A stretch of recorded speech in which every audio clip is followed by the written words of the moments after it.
GoldPages.com. It's your boy Ontoneyo. I'm sitting with the infamous H Wood. What's good, bro? What's going on, man? Thanks for having me. Yeah, absolutely. So, obviously, for people who don't know you, you were once signed to Dark Child Records. Yeah. You had a major hit, MTV, everything with Could It Be You? Why didn't we ever get an album, and what was that experience like? Man, I wrote Could It Be You when I was like 20 years old, man, and it was a crazy experience. I was fresh from Colorado. I had never been anywhere outside of the state for longer than a week in my life, so going from Aurora to Hollywood was just a crazy experience. I was very blessed, met a lot of pretty cool people that dug what I was doing. I was doing something a little bit different at the time and had an opportunity to release that record, and it did really, really well, really fast. I think it kind of caught everybody off guard, including the people that I was working with, and we just didn't expect it to do as well as it did. I felt very blessed. Honestly, I think that it just wasn't the right time for me as an artist. I don't necessarily think that it was really anybody's fault. I think that it was just not the time for me to go to the level that I needed to or that I want to be at. You know what I mean? And it was a great experience. It was I look at it like it was my college. I spent 4.5 years out in Hollywood. So I learned a lot. I worked with a lot of great people. We never got the album because after I was signed with Dark Child, I actually left Dark Child probably about 4 or 5 months after Could It Be You was released. And I ended up signing with Universal Germany. And then my record was re-released out there. And then I was gonna do a record, an international or a European album with Universal Germany. But it just didn't pan out, man. I felt like I didn't really I got to a point where I kind of got tired of making the same music over and over and over again. They wanted me to just make Could It Be You every single time. It was the same melody, the same chord progression, the same four on the floor style. And before Could It Be You had even came out, I was already listening to like hardcore dubstep. I was diving into rock music. I was really, as a music consumer, I was already into a whole nother level of genre where I was trying to create the balance between rock and electronic and hip hop when I had just released this pop record. So me as a creative, I was already kind of done after a year of recording 20 hours a day in 5 different studios all over LA and in New York. Could It Be You, basically. I was just like, man, I gotta get out of here, man. So I looked at my contract. I saw it expired in 2014. So I wanted to come back home. I wanted to be with my son. I wanted to be with my family. I wanted to find my sound. I wanted to find not only my sound as an artist, but who I was as a person. You know what I mean? I didn't want to get caught up. I've seen a lot of artists get caught up and lost out there in LA. A lot of talented artists, man, that will never be out because they just got lost, you know, and I didn't want to be that. So I ended up just coming home, diving in and really going on a journey to find who I am as a man and as a creative as well. So speak on that. It's been about 2 years since you put out any music, majorly. What have you been doing in the last 2 years aside from music? Man, I've went on a journey, man. Between having various ideas with messing with a rock band for a little bit, a full electronic fusion band for a little bit, acoustic music for a little bit. In addition to the creative side, I mean, I went back into my first love, which a lot of people didn't know, is I love football, man. Like I grew up as a baller. Like my dad was, you're gonna get a full ride scholarship from the time that I was 6. I went to football camps all over the country every summer from the time I was 8 years old until I was a junior in high school. I mean, that was what I did. I was a football player. So I played for a year in college, and that's when I got bit by the music bug. I think I got burnt out because I was so football my whole life, my whole childhood pretty much. I think by the time I got to 18 and I could do whatever I want, I kind of just got burnt out on it. So coming back here, after I left LA, I mean, I felt like I needed to just get back in touch with it. So I played semi-pro football for the Mile High Punishers. I played free safety, wide receiver, my natural position is quarterback, so I gave it these last 2 years to kind of fill it out, and I think next year I'm gonna go ahead and get behind center, man, and get back to work. So I'm gonna be doing a lot of training and stuff all this off season, and in addition to that, I coach Little League football. I started my own youth football organization. I'm starting out with football because that's what I know best, but the Colorado Crusaders organization is going to be a youth sports organization, so football, basketball, baseball, soccer, lacrosse, hockey. I was saying, so the Colorado Crusaders are a youth sports organization. It's football, basketball, baseball, soccer. I'm going to be growing it over the next 20 years of my life. That's something that I'm really into, and in addition to that, I'm really into the academic portion of it. I want to get all of our players' GPAs up to a 3.0. So it's going to be an after-school program, basically, for academics and sports. So that's something that I dove into.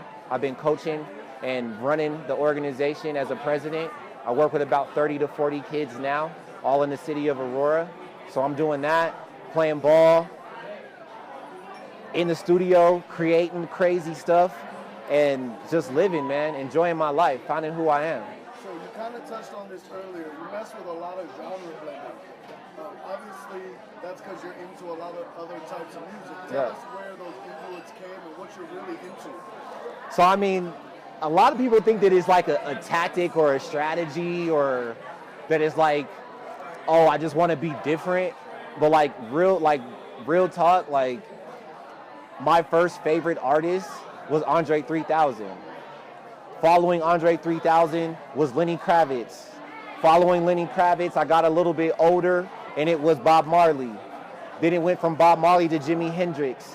Then it went from Jimi Hendrix, I doubled back when I was in LA recording music, making electronic music, the Black Eyed Peas, will.i.am. So I've always been attracted musically to African American men that are doing music differently than everybody else. And I'm saying African American men because I'm an African American. You know what I mean? Like I thought that was cool that Lenny Kravitz was an R&B singer, but he made rock music.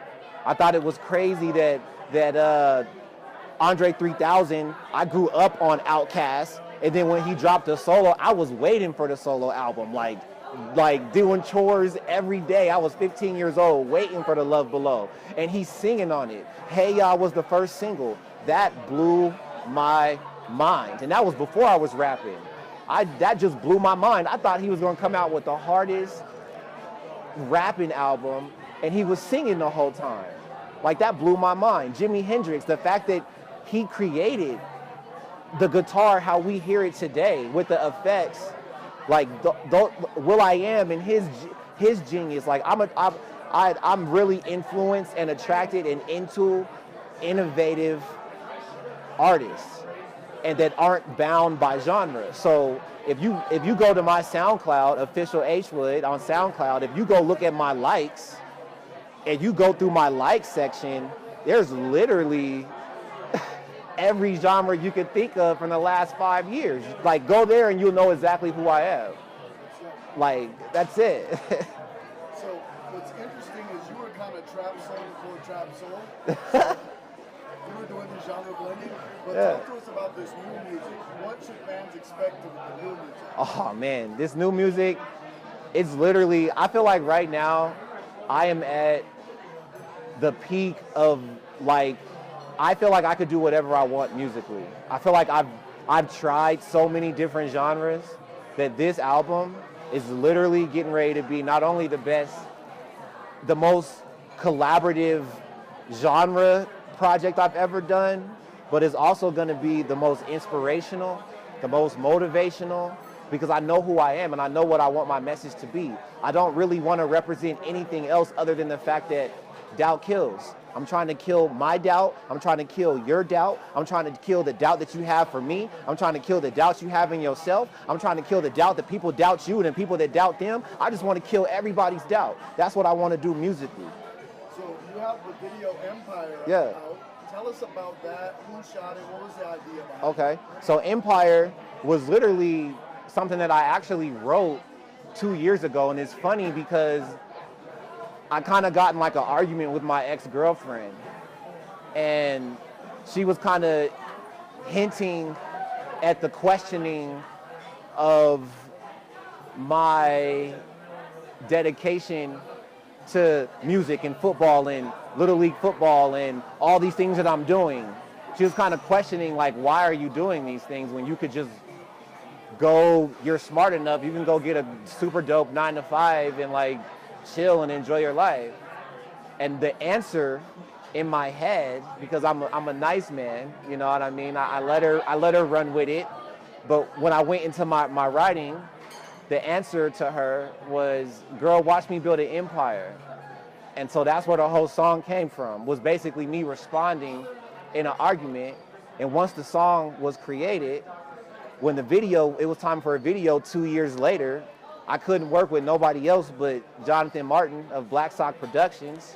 He was actually referred to me by my old high school teammate. And it was crazy because I had met Jonathan before that reference. And I had posted something on Facebook about looking for a new style videographer, and my old high school football teammate, Ethan Davis, hit me up like, oh, have you heard of my boy John from Black Sox? And I was like, nah. But then when I met him, I was like, oh, we had just met. I had did an interview for, what was that, 303, some local thing that was going on in Colorado. I did an interview with, and John was the videographer. And he's actually shooting this right here. So Jonathan Martin at Black Sox, great videographer, my right-hand man, my go-to guy for the visuals, Empire Video. So it's tell hot. us about Empire, what it like starts for the album, and what's the album's name, what's the concept? See, Ontoneyo is my guy, so I've actually turned down answering the title of the album a couple times, but because Ontoneyo is my guy, he came down here to meet with me to get this done. Like, the name of the album is called 17. Exclusive. Yeah, it's the exclusive. The number 17, 1-7. And the reason why I'm calling it 17 is because in the Bible, or the biblical meaning of the number 17, I'm really into numbers and their meanings and their spiritual meanings. The name of this album is number 17, and the biblical meaning of the number 17 is total victory over oneself. So that's what this album is going to be about. It's basically me going on this whole journey from LA to this point today and moving forward, that I went on a journey to find who I was. So there was a lot of emotions that I went up and down, from feeling high and feeling low and feeling happy and feeling sad and feeling motivated and feeling depressed. I'm going to put all that emotionally and sonically into the album. There's no genre that can describe that. So that's why I'm going to be pulling from every genre to describe emotions, to get through this journey of me basically discovering along the way that I am a person of influence. Not because I had a single that was on the top 40 Billboard charts, not because I was signed to Dark Child Records, not because I've been signed to various labels and I'm from Colorado and people dig what I do. I'm a person of influence because I just have the ability to, people follow me and pay attention to what I'm doing. So I discovered that that was my power. Now in the album, once I discover that, I have to decide throughout the album, am I going to use it for good, or am I going to use it for evil? Am I going to use it to inspire others, or am I going to use it to take advantage of other people? That is what the album is about. It's basically the battle of who I am with this power of influence that I think a lot of people have, and a lot of people go through this journey. Esoteric thinking, esoteric, that's something that you'll see me talk a lot about on my social media, is because it's a group of people that think in a specialized way. And I feel like there is a large number of people that have this battle within themselves of using certain powers, whether it be influence or whatever. Are they going to use it for good, or are they going to use it for evil? And that's what the album's about. The number 17 is coming out. I'm dropping it in 2017. So I'm excited. I'm working with producers from LA. I'm working with producers from Florida. I'm working with producers from here in Denver, producers in New York. I'm literally going back through like my whole 10-year career, and I'm working with people that vibe with me, that I vibed with, whether I did a song with them or not, people that I just dig and that are very talented and have their own resumes, and some people that's never worked with anybody that has credentials ever in their life. I'm literally just working with good people, talented people, and we're pulling it all together, and it's gonna be the best music ever. Oh yeah, you're gonna get it first. You most definitely gonna get it. Oh, it's right here. This is the first time I've talked about the album publicly. I'm probably gonna make a couple of my producer homies mad because they told me that they want me to keep it under the wraps, but this is my music.